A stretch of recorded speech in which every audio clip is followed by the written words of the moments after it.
Bonjour, cette petite vidéo s'adresse aux étudiants. Elle n'a rien à voir avec mon sujet habituel, Van Gogh. Mais en tant qu'ancien enseignant, je souffre de voir souffrir toute une génération qui s'inquiète de son avenir et qui s'inquiète de la valeur de ses formations.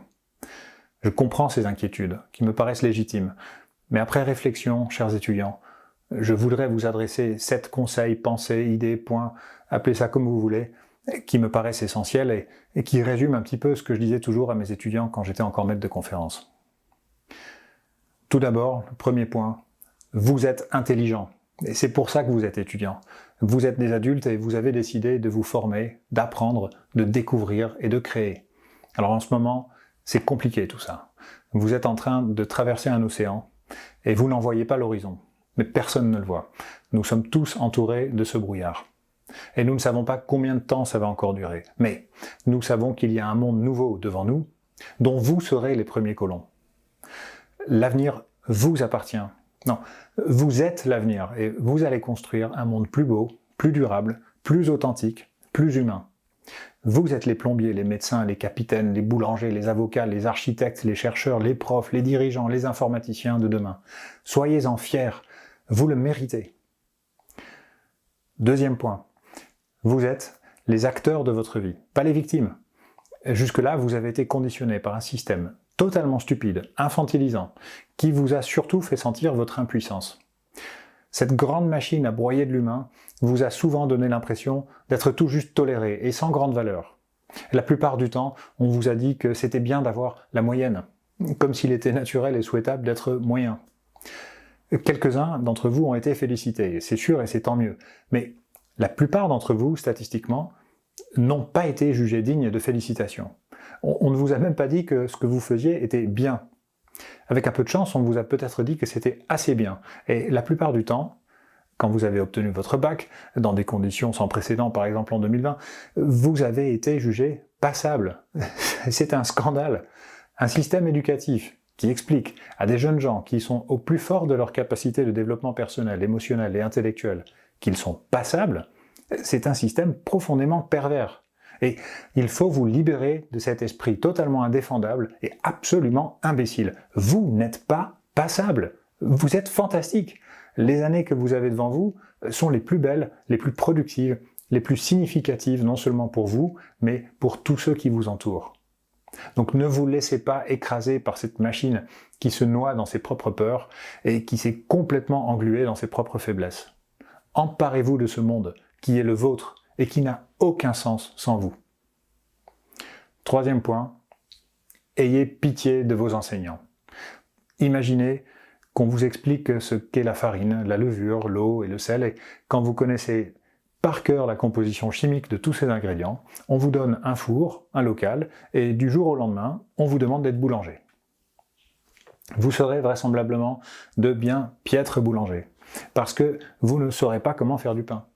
Et les profs de l'enseignement supérieur, c'est pareil, ils ont été parachutés devant des étudiants un beau jour, sans la moindre préparation. C'est dingue, mais c'est réel.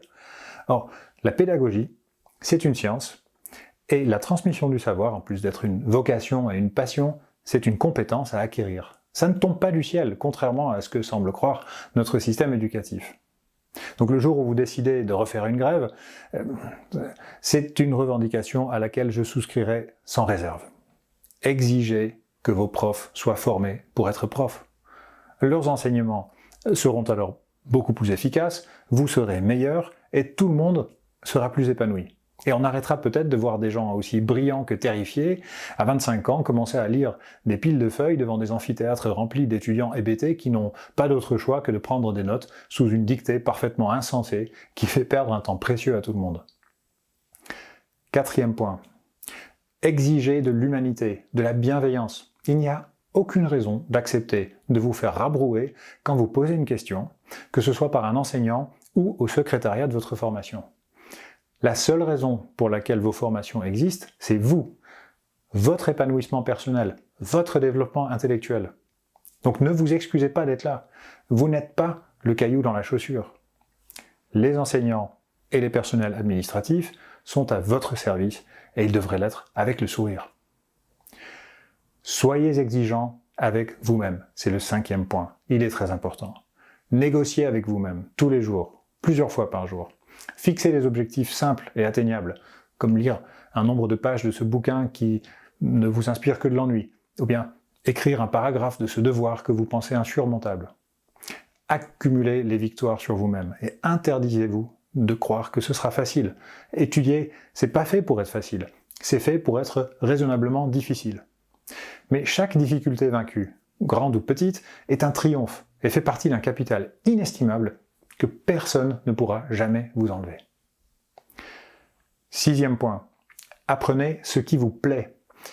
Si vous aimez la musique, le foot, les arbres, les animaux, creusez, renforcez cet amour en vous plongeant profondément dans cette matière qui vous tend les bras. En apprenant ce qu'on aime, on apprend à apprendre. Devenez imbattable dans ce qui vous attire et ce qui vous révulse vous paraîtra beaucoup plus abordable. 7. Faites-nous rêver. Pour avancer, il faut se perdre, se tromper, s'engager, faire demi-tour, se faire des illusions avant de les détruire à coups de massue. Il faut souffrir pour comprendre le bonheur, se séparer pour savoir ce que vaut le vivre ensemble. La grande école de la vie a infiniment plus de valeur que n'importe quel parcours, école ou université. Et en 2020, la vie vous aura donné une putain de formation. Vos victoires personnelles compteront toujours plus que vos diplômes. Et c'est la raison pour laquelle vous n'êtes pas une génération sacrifiée ou maudite qui aura moins de valeur sur le marché du travail que les autres. Au contraire, vous serez des vétérans aguerris aux difficultés de l'existence. Vous saurez improviser, prendre du recul, faire preuve de patience. Vous connaissez la résilience, la force du collectif, la valeur du talent individuel. Vous savez dompter les incertitudes, avancer dans le doute, prendre des risques. C'est incroyablement précieux. Et quand cet affreux virus sera sous contrôle, vous aurez une envie débordante d'entreprendre, de repenser, de créer, plus qu'aucune génération depuis la fin de la Seconde Guerre mondiale. Vous êtes donc une génération en or. C'est vous qui inventerez le monde de demain. C'est une aventure immense et qui a besoin des héros que vous êtes en train de devenir. Donc, je résume. Étudiants, vous êtes les acteurs intelligents et compréhensifs de votre vie. Manifestez-vous, demandez des comptes, exigez qu'on vous donne la chance de montrer ce que vous valez. Apprenez ce que vous aimez, profitez de cette tempête pour devenir plus fort, et demain, soyez les meneurs dont nous avons tous besoin. On compte sur vous.